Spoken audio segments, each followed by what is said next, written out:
Falcons Commanders, first time ever, a prime time game between two rookie quarterbacks selected in round one in that rookie season. That surprises me, but usually, it's quarterbacks playing for bad teams from the year before who got in position to draft quarterbacks, and nobody expects them to be good, so you're not going to schedule their games in prime time. This one gets flexed. It didn't get flexed when Michael Penix Jr. was playing. But, Rodney, I don't know if you had a chance to take a close look at what he did last week. I'm impressed by the fact that he's so unaffected by the moment. It's just hard to get a read for how good he is because they beat the Giants. Well, I mean, for a rookie to come in and play and start National Football League when he missed so many weeks, I thought it said a lot about him. And I really thought that Raheem made the right decision. I mean, this is a new coach. He's trying to get these guys to buy into his system, to believe in what he's teaching.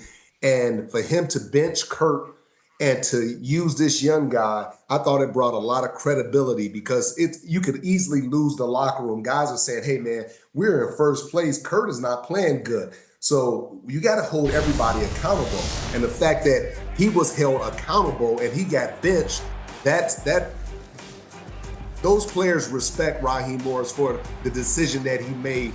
And you talk about both quarterbacks. Both quarterbacks play like they're unaffected. They play with such confidence.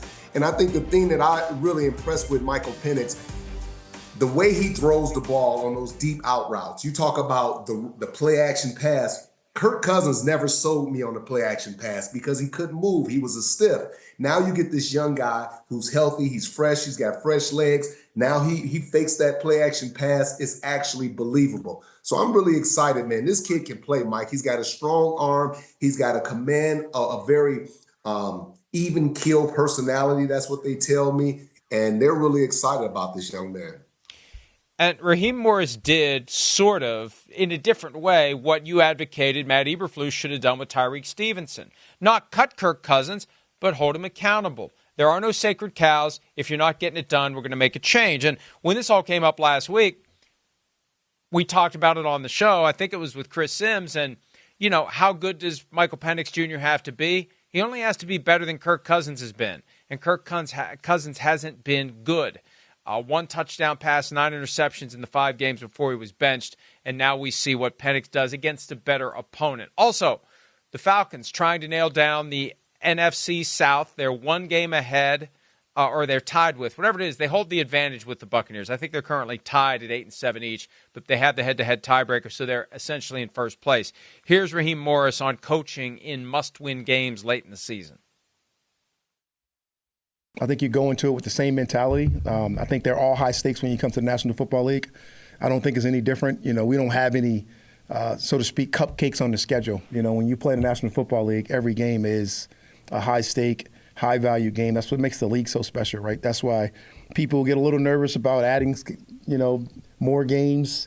They get a little nervous because the stakes get a little whatever different. But I just think it's just the best, well put together league in professional sports, and I think you got to treat them all the same with the high regard. The excitement, the fun, the energy, the juice, it's everything you talk about when you're in these moments, right? It's just hey, how do you play significant football at the end of the season? Everybody wants to be, 16-0.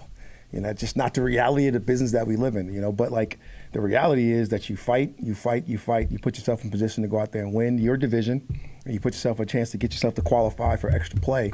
And we're right in the mix of doing that, and we got to go do it and finish. Hey, in most seasons, I would agree with what he was saying earlier about how there are no cupcakes. This year, there are cupcakes. They just played a cupcake in the New York Giants.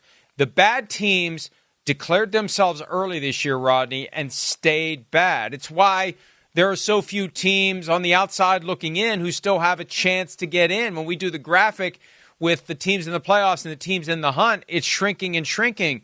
And usually there are more teams at this stage of the season. So there are bad teams in the NFL this year, and they kept getting worse all year long. There you are in the NFC. 7 teams are dead, and they've been dead. It's down to 9. There are bad teams in the NFL. They played one on Sunday in the Giants. They're not playing one on Sunday night because the Commanders have emerged as one of the very good teams this year. So it makes for a great game. I'm excited about this one. I'd rather have Vikings-Packers in prime time. That's a game with bigger stakes. But this game has pretty big stakes too. No, I think this is going to be a big game. I mean, you think about, like we talked about, just the Washington Commanders organization being turned around, the Falcons, and this young quarterback. And to me, the most impressive thing about the Falcons has been the consistency of Bijan Robinson. I mean, this dude is quiet. He's not a self-promoter, so a lot of people don't deem him as a top 5 running back. I believe he's a top 5 running back. He's been very positive, making a lot of great yards. And then also I look at a guy like Kyle Pitts offensively. They need more production from him. This guy is 6'6", Mike. You saw the drop pass that he had that went for an interception last week. He's got to be better. And I really like what they're doing on the defensive side of the ball with those 2 safeties. Yeah. And they've just been up and down all year, but here they have the chance against another team that's been up and down, the Tampa Bay Buccaneers, to take out the division title and get to the playoffs. I don't know that they can win playoff games when they get there. It feels like in the NFC there's a bigger gap between the best of the best and the rest of the playoff teams. But if you get a home playoff game, anything can happen. And if they win the division, no matter what their record is, they lose the last 2 and go 8-9. Bucks lose the last 2 and go 8-9. One of those teams is still hosting a team that is going to have, as it stands, 14 wins.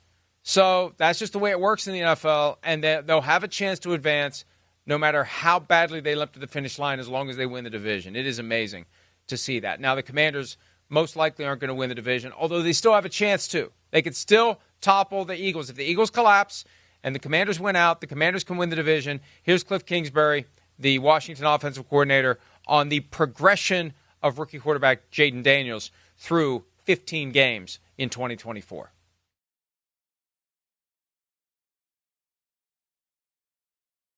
I think with him right now, it's just making sure we don't get bored with doing the proper footwork and the correct read and taking the right check down, which I thought he did a tremendous job avoiding sacks, getting the ball out of his hand, throwing it away last week.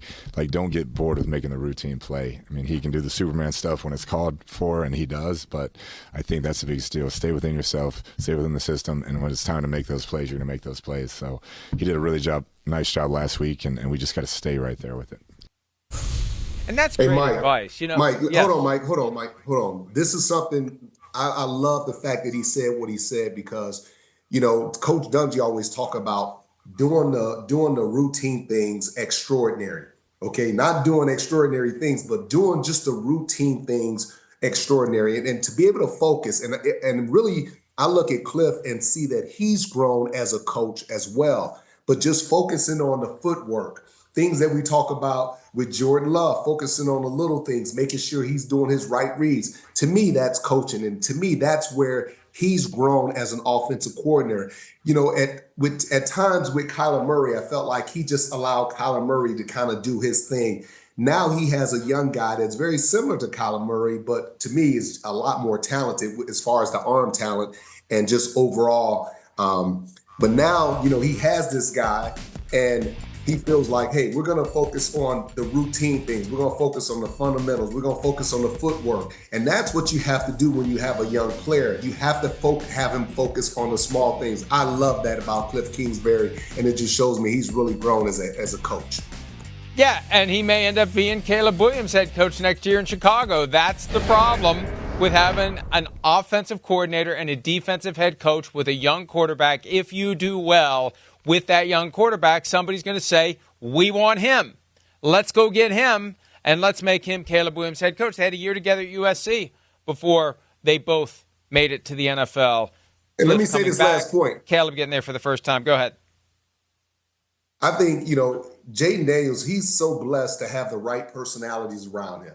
It doesn't, like Cliff Kingsbury, he isn't one of those guys that over your head yelling and screaming, anything like that. He's calm. He's going to communicate. You talk about Terry McLaurin, his presence. He's a warm, welcoming type of guy. So I think it's very important because they have the right personalities around this young man, which allows him to continue to grow. Hi, it's Mike Florio. Thanks for watching PFT on YouTube. Hit subscribe for the latest news and analysis from Pro Football Talk.